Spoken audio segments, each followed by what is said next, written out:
শিক্ষকৰ প্ৰহাৰত গুৰুতৰভাৱে আহত হৈ এগৰাকী দ্বিতীয় শ্ৰেণীৰ ছাত্ৰী।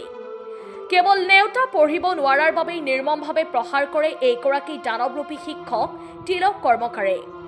বিদ্যালয়ৰ ভিতৰতে গুৰুলকৈ প্ৰহাৰ কৰিছে এইগৰাকী শিক্ষকে দ্বিতীয় শ্ৰেণীৰ ছাত্ৰীগৰাকীক।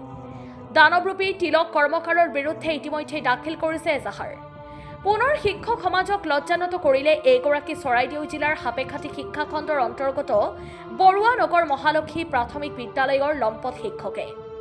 এগৰাকী দ্বিতীয় শ্ৰেণীৰ ছাত্ৰীয়ে নেওতা পঢ়িব নোৱাৰাৰ বাবে শিক্ষকে অতি নিৰ্মমভাৱে প্ৰহাৰ কৰা ঘটনাই অঞ্চলটোত সচেতন মহলত তীব্ৰ চাঞ্চল্যৰ সৃষ্টি কৰিছে।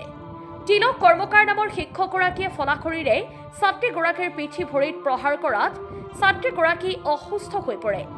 শিক্ষকগৰাকীৰ এনে গৰ্হিত কাণ্ডৰ বাবে শিক্ষকগৰাকীৰ বিৰুদ্ধে অভিভাৱকে বৰহাট আৰক্ষী থানাত এজাহাৰ দাখিল কৰে।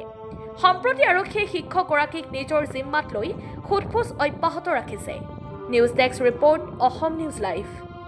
ল'ৰাজনী মানে সেই বুজা শিকাই আছিলে নেওতা, হয় নেওতা সেই নোৱাৰিলে অলপ, সেই নোৱাৰা কাৰণে তাৰমানে হেডমাষ্টাৰে তাৰমানে এনেকুৱা লাঠি লৈ বাঁহৰ মাৰিব লাগি গ'ল ল'ৰাজনী। কোন স্কুল? মহালক্ষী প্ৰাথমিক বিদ্যালয়। ছাৰজনৰ নাম কি? কৰ্মকালী, সেই নামটো নাপালোৱে। হেডমাষ্টাৰ অঁ, ছোৱালীজনীৰ নাম কি? তাৰ নাম হেৰি সুকন্যা বৰগোহাঁই, কিহত পঢ়ে? দ্বিতীয় শ্ৰেণী। এতিয়া আপোনালোকে এজাহাৰ দিলে? অঁ, দিলোঁ। বৰহাট থানাত এজাহাৰ দিছে। বৰহাটৰ পৰা আহিছোঁ এতিয়া।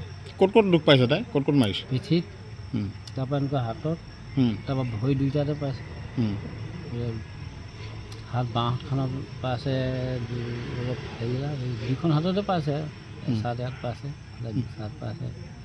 গোটেই গাতে দাগ ন?